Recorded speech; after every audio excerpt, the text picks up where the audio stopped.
baramukije tubifuriza kugubwa neza mu banyu no mu vyanyu. Nkuko mubimenyereye uno munsi tuza kuganira ku ijambo rivuga urafise agaciro. Umukenyezi ushobora kuba umukobwa, ndaguhaye ikaze muri iki kiganiro cacu c'uno munsi kikubwira yuko ufise agaciro.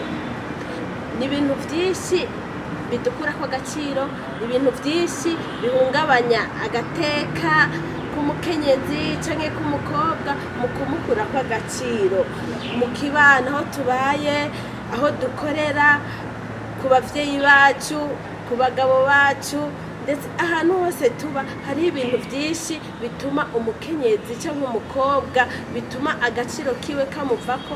Uravye mu vyo bavuga, uravye mu migenzo ya misi yose nk'abarundi, uravye mu migenzo ya misi yose hari ibintu vyinshi biza bidukurako agaciro.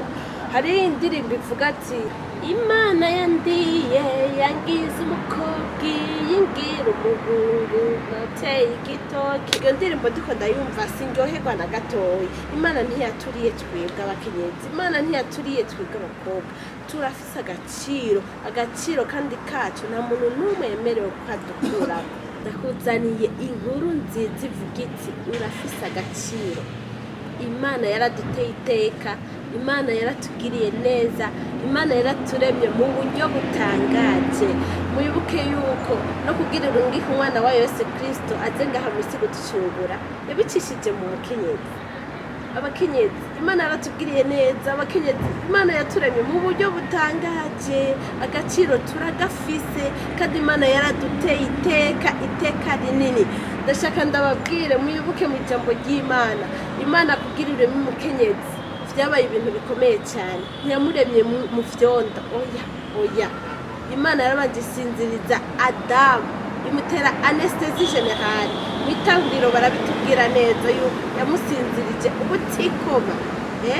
Urumva iryo teka twatewe ubutikoma, kubera Imana yagira ikore igikorwa gikomeye, igikorwa c'iteka. Yitamusinziriza Adamu ngira yari guhava yikoma akonona igikorwa Imana ariko irakora. Ariko Imana nitwebwe yateye iteka, nitwebwe yaremye mu buryo butandukanye. Ivyo rero bitume tugira ivyizigiro binini cyane, naho twoba tubona abantu bariko baradukurako agaciro kacu, naho ubona uti ntaco umaze mu runganwe rwawe, mubo mubana, oya, agaciro uragafise. Imana yarakaguhaye kandi ubigendere. Uriko uratambuka umva uti jewe ndi umwigeme canke jewe ndi umukenyezi ufise agaciro kandi agaciro kanini. Ubigendere mu vyo ukora, mu kibano cawe, aho ukorera canke mw'ishengero, mu masosiyete ukoreramo. Umenye yuko Imana yakugiriye neza, Imana yaraguhaye agaciro kanini ata kintu na kimwe gashobora kugererana.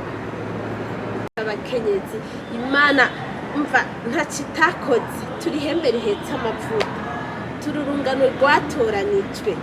Imana yaraduteye iteka. Imigani 31 ku murongo w'10 harabitubwira neza yuko umugore aroranye ninde yomuronka, kuko ari igiciro kurusha utubuyenge twitwa marijani. Haleluya, Imana yaraduteye iteka. Hari n'indirimbo ivuga ati Imana ni nziza, haleluya. Abakenyezi iyo ndirimbo turashobora kuyiririmba twese. Imana ni nziza, yabaye nziza kuri twebwe, yaraduhaye agaciro. Ubu twumva turi amahoro, twumva twemerewe gukora ibintu vyinshi kubera Imana yaduhaye agaciro. Reka tuyiririmbe indirimbo ivuga Imana ni nziza, haleluya. Imana ni nziza, haleluya. Imana ni nziza cyane. Yaturemye neza, haleluya. Iduha agaciro, haleluya. Imana ni nziza cyane. Murakoze mwese. bariko murakurikirana iki kiganiro urafise agaciro. Imana